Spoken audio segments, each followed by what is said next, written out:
Right now, the market seems obsessed with just a handful of US tech stocks.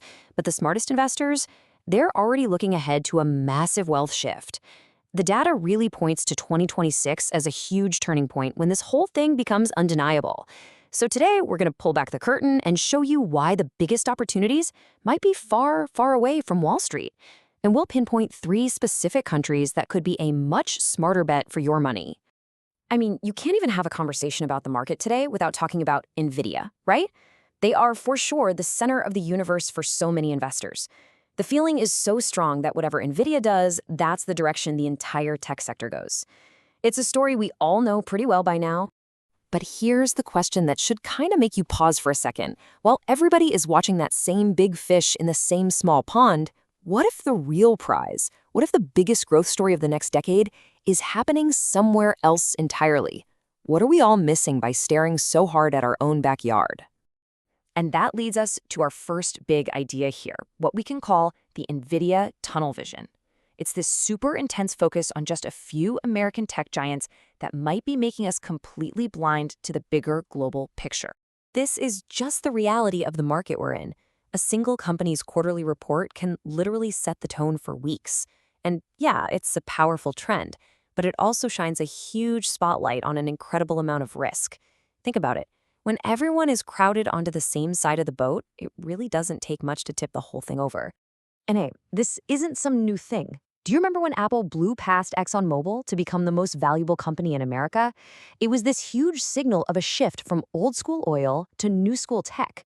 But it also drilled in this idea that the best, the biggest, the most important companies were all American. It's created this home country bias that could honestly be the biggest blind spot in your entire portfolio. Okay, so if the problem is tunnel vision, what's the solution?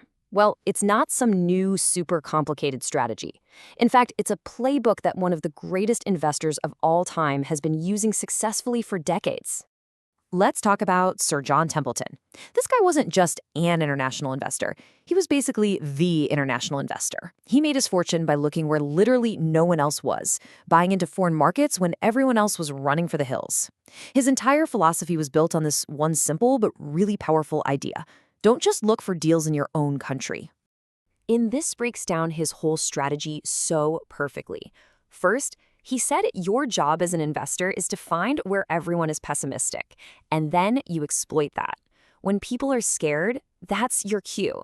Second, don't just think about this for one company. Think about it for entire countries. And third, the logic is just so simple. The more places you look, the better your chances of finding a real bargain. It's just common sense, right? But you'd be surprised how few investors actually do it. Now, this isn't just some old theory about finding cheap stocks. Templeton's playbook is more relevant today than ever because of this massive, undeniable shift that's happening in the global economy. This right here is the real growth story for the next decade. And it all comes down to one really crucial point: demographics. Just look at this comparison.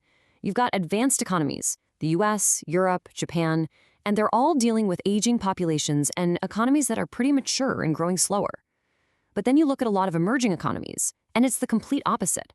They have younger, growing workforces and just massive potential for economic growth. This demographic tailwind, it's one of the most powerful forces you can have on your side as an investor. And we're already seeing this happen. Globalization has lifted hundreds of millions of people into the middle class in emerging markets. This isn't about politics, it's just pure economics. A rising global middle class is the single biggest consumer growth story on the entire planet. These people want better homes, better products, better services, and that demand is going to fuel economies for decades to come. To put this in perspective, just think about purchasing power for a second. Right now, the cost of living in a country like India is roughly 1/3 of what it costs here in the United States. That gap represents an enormous potential for growth. As wages go up and the economy develops, there's just a massive runway for the middle class to expand, and that creates wealth and incredible investment opportunities along the way. Okay, so we've got the theory from a master investor like Templeton, and we've got the hard demographic data to back it all up. Now let's get specific. Where exactly are these opportunities? Let's take a look at 3 countries that are just perfectly positioned to be the market leaders of tomorrow. First up, India. And this ties right back to Templeton's playbook. India is a market where you can simply find more bargains. It's a huge, diverse economy with a young population that's really just starting its big growth phase. It's exactly the kind of market where a smart investor can find opportunities that the rest of the world is only just beginning to wake up to. Next on the list is Vietnam. The source material points out a really key opportunity here, finding qualitatively undervalued companies. So what does that actually mean? It means finding these fantastic, well-run businesses that the bigger, more established markets are still just overlooking. Vietnam is a hub for manufacturing and tech, and it's quickly becoming a real powerhouse in Southeast Asia. And our third country is Indonesia. This one brings us right back to that core demographic argument we were talking about. Along with India, Indonesia is one of the key places in Asia that isn't expected to face that same severe aging problem that so many other nations are. A young, dynamic workforce is like rocket fuel for an economy, and Indonesia has it in spades. So, India, Vietnam, Indonesia, that all sounds great. But I know what you're thinking. How does a regular person invest in these places without having to become an expert on foreign tax law? Well, the answer is actually way simpler than you think. It's all about using the right tools and the right approach. This strategy is called the top-down approach. Instead of starting by trying to find one specific amazing company in a foreign country, you start from the 30,000-foot view. You look at entire countries. You ask yourself, which economies have the best demographics? Which ones have the highest potential for GDP growth? You find the most promising markets first, and then you find a way to invest in their overall success. Here's how you can actually put that into practice. Step 1, you take that top-down view we just talked about. Step 2, you identify those countries with those powerful tailwinds, like the ones we've highlighted. Step 3 is the key. You use exchange-traded funds, or ETFs, to get broad exposure. And that naturally leads to step 4. For most of us, this approach means you get to avoid the super risky game of trying to pick individual foreign stocks. So what is an ETF anyway? Well, think of it like a simple basket that holds dozens or even hundreds of different stocks. Instead of betting on just one company, you can buy a single share of an ETF and instantly own a piece of an entire country's stock market.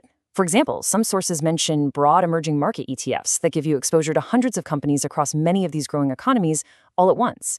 It's the simplest way to get diversified and invest in these big picture growth stories we're talking about. So let's bring this all together. By focusing so much on our home market, on the Nvidias and the Apples of the world, we create this massive blind spot in our portfolios. This story about Warren Buffett and Coca-Cola is the perfect way to think about this.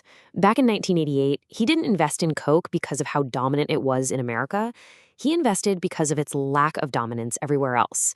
He saw that the real potential for growth wasn't in the saturated US market. It was in the rest of the world, where people were drinking just a tiny fraction of what Americans were. He saw the global opportunity. And that leaves us with one last critical question for you. We spend so much time worrying about the risks we can see. A market crash, a bad earnings report. But what if the biggest risk of all is the one you can't see? What if it's the monumental, world-changing opportunities that you are completely, totally ignoring?